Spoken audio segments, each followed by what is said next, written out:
How to transfer WhatsApp account and chats from old phone to new phone. To transfer your WhatsApp account and chats from your old phone to a new phone, you can use the chat backup feature. For that, first of all, you have to make sure that you have updated version of WhatsApp application. Once you check that, the very next step you need to do is simply launch your WhatsApp application and log into your account, and then tap on setting your icon, which is on the bottom right corner of your screen.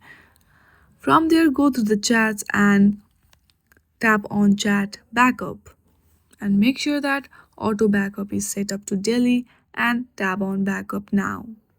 Once your backup is finished, then you can try log into your new phone. When you log into your new phone, all of your backup chats will be recovered automatically. In this way, you can easily recover all of your chats from old phone to new phone.